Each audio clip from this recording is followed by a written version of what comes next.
Olá pessoal, professora Sabrina, Campus Garopaba.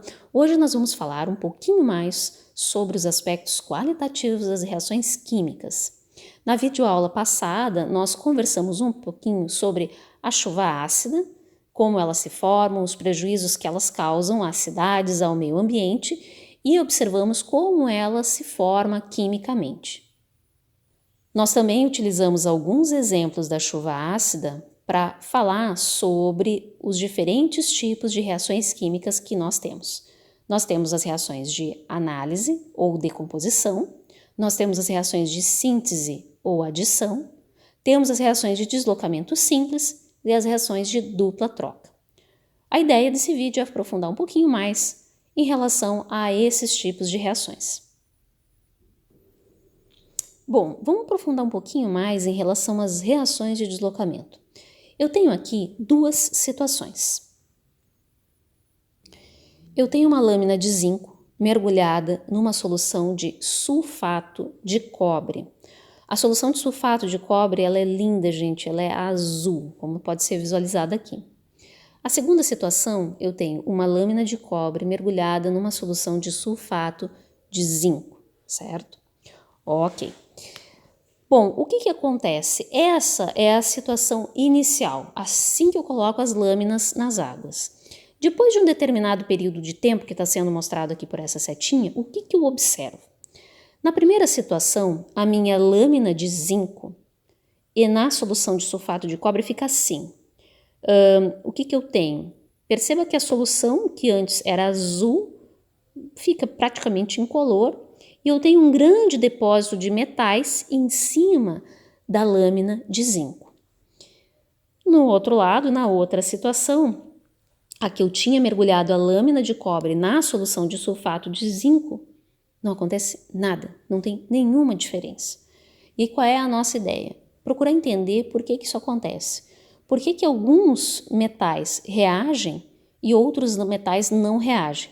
Alguns sofrem reação, outros não. Alguns são mais reativos e outros são menos reativos. Aqui está sendo mostrado em outras palavras o que a gente observou no slide anterior.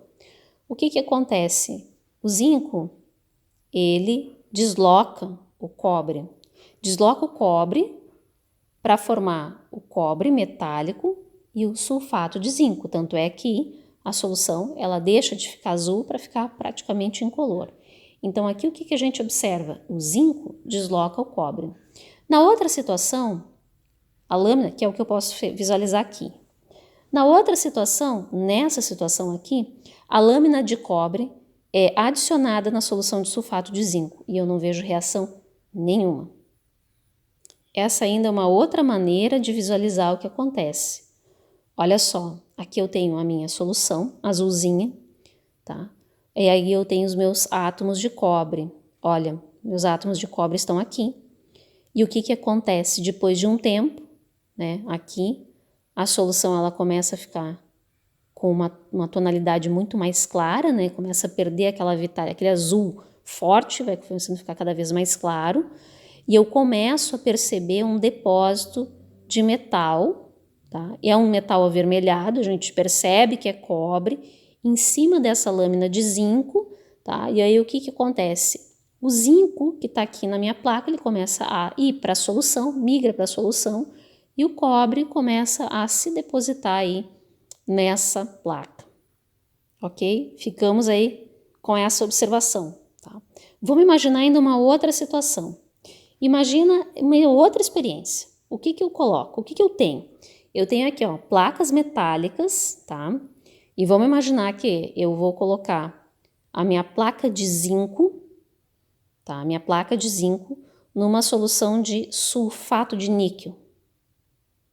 Eu posso colocar minha placa de zinco numa solução de sulfato de cobre. Em relação a esta situação aqui, que está apresentada na tabela, o que eu observo? Que existe reação e aqui existe reação. Então, se eu pegar minha plaquinha de zinco e colocar numa solução de sulfato de níquel, eu vou observar formação de depósito, vou observar mudança de coloração, vai estar visivelmente acontecendo a reação, e no caso do sulfato de cobre sim, porque a gente já visualizou isso. Vamos imaginar uma outra situação. Agora eu tenho uma plaquinha de níquel e vou colocar essa plaquinha de níquel numa solução de sulfato de zinco. Não observa-se nenhuma reação, nada, não acontece nada. Agora, se eu pegar a minha plaquinha de níquel e colocar numa solução de sulfato de cobre, eu vou ter reação. Outra situação, se eu pegar a minha plaquinha de cobre e colocar no sulfato de zinco, não vou ver reação. A gente já tinha visto antes ali, né, no slide anterior. Se eu pegar o meu cobre e colocar numa solução, a plaquinha de cobre, colocar na solução de sulfato de níquel, eu não vou observar reação. Tá? Então, isso pode ser explicado devido à reatividade desses materiais. O que acontece? Aqui vocês vão observar aqui embaixo, eu tenho essa sequência. Tá? Então, o que a gente consegue observar? Que o zinco é o metal mais reativo de todos eles, certo? Depois o níquel, depois o cobre. Então, desses três aqui, apenas dos três, entre zinco, níquel e cobre, o mais reativo, e a gente pode observar isso, né? O que mais dá reação, o mais reativo é o zinco, tá? Então, isso pode ser observado através dessa seta aqui e dos experimentos que são realizados. Através da observação desses fenômenos, foi elaborado, portanto, uma tabela de reatividade dos metais. Então, nessa tabela, o que eu tenho? Eu tenho os metais nobres, os metais mais comuns do nosso cotidiano, ferro, zinco, estânio, chumbo, alumínio, e depois eu tenho os metais alcalino-terrosos. Então, perceba o seguinte, que a reatividade ela vai aumentar daqui para cá, né, dos metais nobres até os metais alcalino-terrosos. Veja que os metais nobres, eles reagem muito pouco. Aqui eu tenho ouro, prata, mercúrio, cobre, tá? E aí depois eu tenho os mais comuns do nosso cotidiano. Então, aqueles que são considerados nobres são aqueles que menos reagem, certo? Que menos sofrem reação. E esse tipo de reação também vale com ácido, viu? Aqui, todos esses camaradas aqui, reagem com ácido clorídrico. Esses aqui, eles não reagem com ácido clorídrico.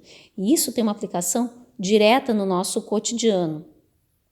Por que normalmente as pessoas usam joias de prata, de ouro, certo? Porque justamente elas não reagem com o ácido liberado pela nossa pele, certo? A gente sabe que o nosso corpo libera uma série de ácidos orgânicos e ao utilizar joias, a gente não vai ter problema com nenhum processo corrosivo, com nenhum tipo de oxidação. A gente sabe que se você usa, por exemplo, um metal qualquer, esse metal ele vai passar por um processo de corrosão. A pessoa pode, inclusive, ter uma alergia ou alguma coisa do tipo. Então, o que a gente tem aqui? A gente tem o ouro, que é um metal muito utilizado na indústria para diversos fins e, claro, como joias, porque ele não sofre reação. Ele, por isso, é chamado de metal nobre.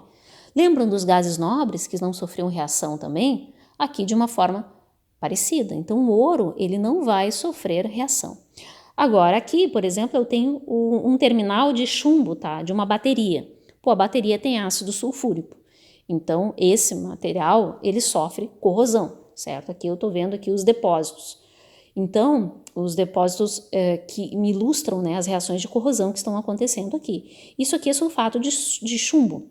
Então, perceba que o chumbo, ele é um metal que reage muito mais, né? O ouro, bem dizer, não reage.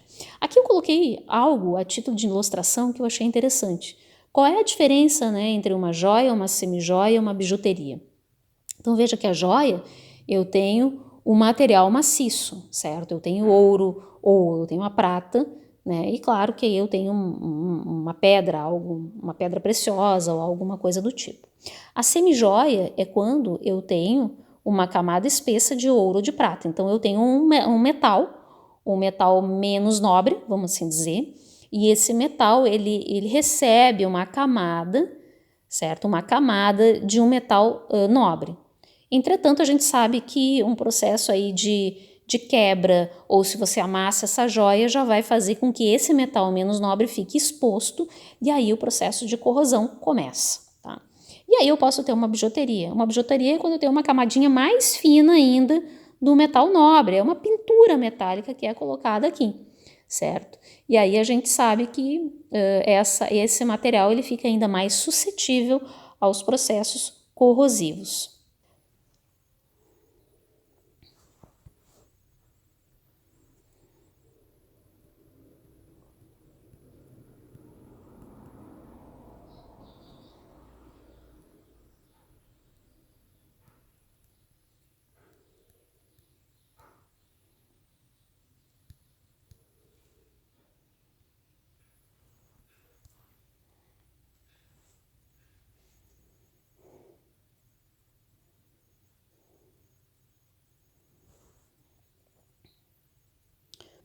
Bom, nós também temos, né, as reações de dupla troca, tá?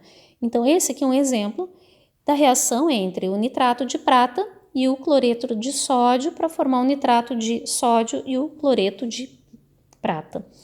O que acontece na reação de dupla troca? Tá? A reação de dupla troca ela sempre vai acontecer quando existem reagentes solúveis. Então, veja, esses dois caras são solúveis e um dos produtos é insolúvel. Tá? Então, o cloreto de prata, ele é sólido. A gente está observando aqui, ó, vai formando uma espécie de nuvenzinha aqui, certo? Por quê? Porque eu tenho a formação do nitrato de prata, desculpa, o nitrato de sódio, que é solúvel, e o cloreto de prata, que é insolúvel.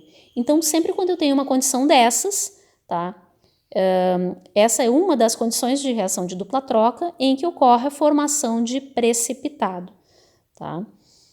No caso aqui, é só para a gente ter uma ideia, entre o nitrato de potássio e o cloreto de sódio, nesse caso aqui, eu não vou ter reação. Não é que eu não tenha, até esses caras aqui, eles se misturam, só que ali depois eu não vou conseguir detectar nenhum tipo de formação de precipitado, porque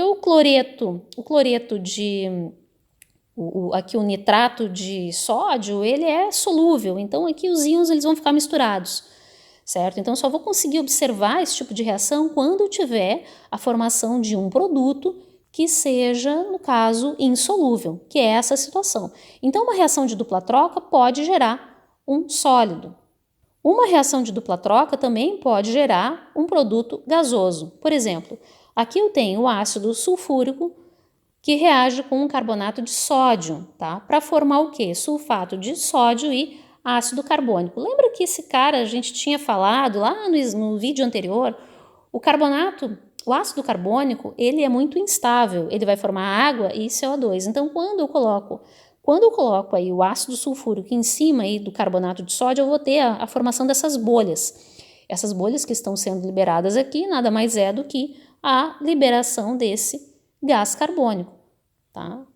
Então aqui eu até coloquei aqui as pérolas, né, que são formadas aí com um material parecido, carbonato de cálcio, eles também podem sofrer corrosão pelos ácidos aí com o tempo.